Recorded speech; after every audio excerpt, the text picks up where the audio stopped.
Gold, trusted gold buyers. మీరు తాకట్టు పెట్టిన బంగారాన్ని విడిపించి ఈ రోజు ఉన్న మార్కెట్ ధరకు కొనబడును.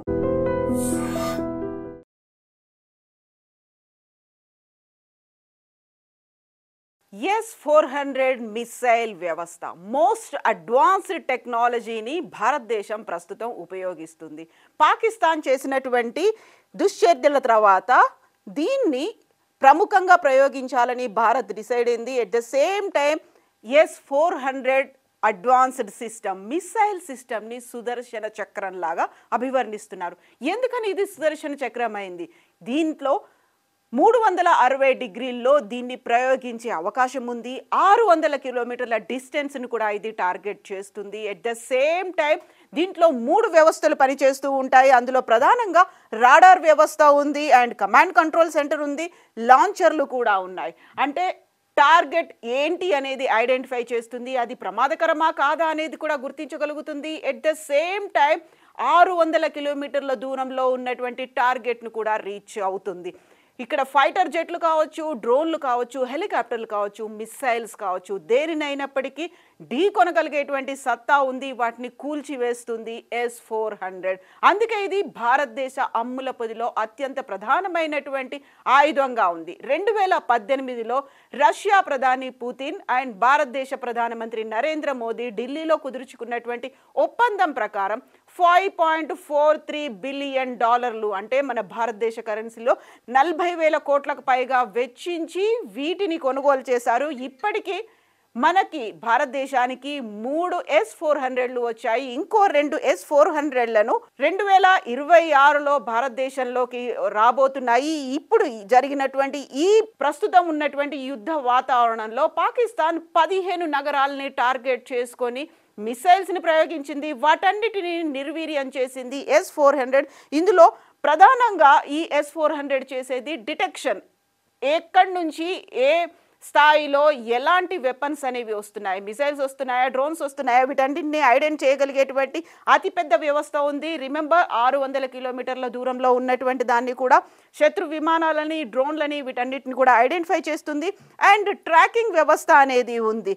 వాటి వేగం ఎంత ఉంది, ఎంత తీవ్రతతో అవి వస్తున్నాయి, రాడార్లకు సంబంధించి ఒక సెన్సిటివ్గా సెన్సిటైజ్ చేసేలా ఉండేటువంటి అంశాలు ఉన్నాయి, చిప్పులు ఉన్నాయి, సెన్సార్లు ఉన్నాయి. వీటన్నిటిని ట్రాక్ చేస్తుంది. వాటి వేగం ఎంత ఉంది, దిక్కు ఎలా ఉంది, ఏ ఎత్తులో అవి ప్రయాణిస్తూ వస్తున్నాయి అనేది ఐడెంటిఫై చేస్తుంది, నిర్ణయించుకుంటుంది. అది యాక్చువల్గా కమాండ్ కంట్రోల్ అనేది ఉంది కాబట్టి వస్తున్నటువంటిది అది విమానమైనా, లేకపోతే హెలికాప్టర్ అయినా, లేకపోతే మిసైల్, డ్రోన్ ఏదైనప్పటికీ అది ప్రమాదకరమైందా కాదా అనేది కూడా ఇది ఐడెంటిఫై చేస్తుంది. అట్ ద సేమ్ టైం దాడి చేయగలుగుతుంది. ఆ లక్ష్యం ఎంత దూరంలో ఉన్నప్పటికీ, వేగం ఎంత ఉన్నప్పటికీ కూడా టార్గెట్ చేస్తుంది.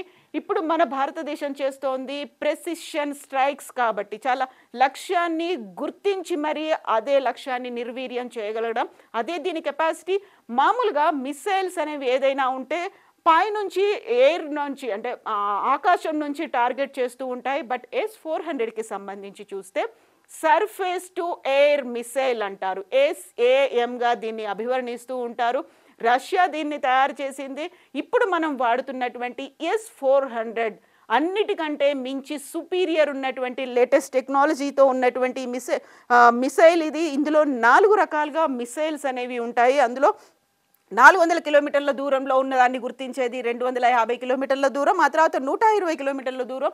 ఇందులో అత్యంత తక్కువగా 40 కిలోమీటర్ల దూరంలో ఉన్నటువంటి మిసైల్ను కూడా గుర్తించేటువంటి S-400లు ఇవి. దీంతో పాటుగా 360 డిగ్రీల కవరేజ్ అనేది కనిపిస్తుంది. At a time 4 మిసైళ్ళని ప్రయోగించవచ్చు. ఆ తర్వాత 80 లక్ష్యాలను కూడా గుర్తించవచ్చు, 80 టార్గెట్లను కూడా నిర్వీర్యం చేసేటువంటి కెపాసిటీ ఉంది. అండ్ ఉన్నటువంటి ఇంకొక ప్రత్యేకత, ఎలాంటి వాతావరణంలోనైనా ఇది పనిచేస్తుంది. మనం 600 కిలోమీటర్ల దూరంలో ఉన్నటువంటి లక్ష్యాన్ని గురి చేసి నిర్వీర్యం చేయొచ్చు అని చెప్పుకుంటున్నప్పుడు అత్యంత తక్కువ ఎత్తులో ప్రయాణిస్తున్నటువంటి యుద్ధ విమానాలని కావచ్చు, లేకుంటే ఎయిర్ ఫైట్ జెట్లను, ఎయిర్ క్రాఫ్ట్స్ని, వీటిని కూడా నిర్వీర్యం చేయగలిగేటువంటి కెపాసిటీ అనేది దీనికి ఉంది. అందువల్లే రష్యాకి సంబంధించి సంబంధించి మనం ఒప్పందం చేసుకున్నాము. అతి కీలకమైనటువంటి ఒప్పందం 2018లో జరిగింది. దీంట్లో 3 ప్రధాన అంశాలు ఉంటే గుండె అనేది రాడార్గా పనిచేస్తుంది, బ్రెయిన్ ఏమో కమాండ్ సెంటర్, అలాగే చేతులు అంటే లాంచర్లు, ఇక్కడ ఉన్నటువంటి మిస్సైల్స్ని లాంచ్ చేయడానికి. ఇలా 3 ప్రధానమైనటువంటి అంగాలు S-400లో ఉన్నాయి. ఇది ప్రత్యేకంగా క్రూయిజ్ మిసైల్ని, బాలిస్టిక్ క్షిపణులని దూరం నుంచే గుర్తించి వాటిని ఖచ్చితంగా కూల్చివేయగలిగేటువంటి కెపాసిటీ ఉంది. కాబట్టి దీనికి S-400 అనేటువంటి పేరు పెట్టారు. ఇది ప్రధానంగా భారతదేశపు అమ్ముల పొదిలో ఉండడం అనేది ఇప్పుడు చాలా కలిసి వచ్చినటువంటి అంశం. దీంతో పాటుగా ధర ఎంతైనా పర్లేదు తీసుకోవాలి అనే ఉద్దేశంతో ఇప్పటిదాకా S-400లను సిరియాలో వాడారు, ఆ తర్వాత రష్యా ఉక్రెయిన్ వార్లో వాడారు, ఆ తర్వాత మన దగ్గర కూడా వాడుతున్నారు. ముందు నుంచి కూడా మనకి అండదండలు ఇస్తూ వస్తోంది, లేకుంటే మనకు కావలసినటువంటి యుద్ధ సామాగ్రిని అందిస్తూ వస్తున్నటువంటి రష్యా ఇది ఒక కీలకమైనటువంటి మిసైల్ని సర్ఫేస్ టు ఎయిర్ మిసైల్ని అందించింది. అంటే భూభాగం నుంచి ఆకాశంలో ఉన్న వాటిని టార్గెట్ చేస్తూ చేయడం అనేది ఇది ప్రధానంగా మన దగ్గర ఉన్నటువంటి అమ్ముల పొదిలో కనిపిస్తున్నటువంటిది. దీనికి సంబంధించి న్యూట్రలైజ్ చేయడం అనేది, నిర్వీర్యం చేసింది భారతదేశంలో ఉన్నటువంటి మెయిన్ 15 నగరాలు. పాకిస్తాన్కి బార్డర్లో ఉన్నటువంటి జమ్మూ కాశ్మీర్, పంజాబ్, రాజస్థాన్, గుజరాత్, ఈ 4 రాష్ట్రాల్లో ఉన్నటువంటి 15 ముఖ్య నగరాలను టార్గెట్ చేసింది పాకిస్తాన్. అక్కడ నుంచి డ్రోన్స్ని పంపిస్తోంది, మిసైల్స్ని పంపిస్తోంది, ఫైర్ ఫైటర్లని, జెట్లని పంపిస్తోంది. వీటన్నిటిని నిర్వీర్యం చేసింది. ఎందుకంటే 360 డిగ్రీస్లో దీనికి వ్యూయింగ్ కెపాసిటీ అనేది ఉంది, నిర్ణయం తీసుకుంటుంది, సెన్సార్స్ ఉన్నాయి కాబట్టి ఐడెంటిఫై చేస్తుంది ఏవి ఎక్కడి నుంచి ఎంత వేగంతో వస్తున్నాయి అనేది. సో దీనికి తోడు మన దగ్గరే ఉన్నటువంటి స్పైడర్, ఆకాష్ ఇవన్నీ కూడా అడిషనల్గా మన ఆర్మీకి యాడ్ అవుతున్నటువంటి పరిస్థితి ఉంది. వీటన్నిటిని చాలా టార్గెటెడ్గా ప్రెసిషన్ స్ట్రైక్ కాబట్టి టార్గెటెడ్గా అదే పాయింట్ని గురి చూసి దాడి చేసి వాటిని కూల్చేయడం, నిర్వీర్యం చేయడం అనేది. సో ఇది ప్రధానంగా మన డిఫెన్స్ సిస్టానికి ఒక అడిషనల్గా భారతదేశ అమ్ముల పొదిలో నిలిచింది. సో ఇప్పటిదాకా మనం చూస్తున్నటువంటి ఈ వీడియో అంతా కూడా చాలా క్లియర్గా ఎక్స్ప్లెయిన్ చేస్తోంది మొత్తానికి మన దగ్గర ఉన్నటువంటి సిస్టమ్ అనేది ఎలా పనిచేస్తోంది. అండ్ ఎయిర్ మిసైల్స్ని వీటిని S-400 మీద ఎందుకంత నమ్మకం పెట్టుకుంది. భారతదేశం అయితే రష్యా నుంచి వచ్చినటువంటి ఈ ఎయిర్ మిసైల్స్ని, సర్ఫేస్ టు ఎయిర్ మిసైల్స్ని వాడుతోంది. ఇక పాకిస్తాన్ చైనాకి సంబంధించినటువంటి వాటిని వాడుతోంది. అవి వాటికంటే కూడా డామినేట్ చేసేటువంటి అల్ట్రా మోడ్రన్ టెక్నాలజీతో ఉన్నటువంటి ఈ మిసైల్స్ని మనం చూస్తున్నాము.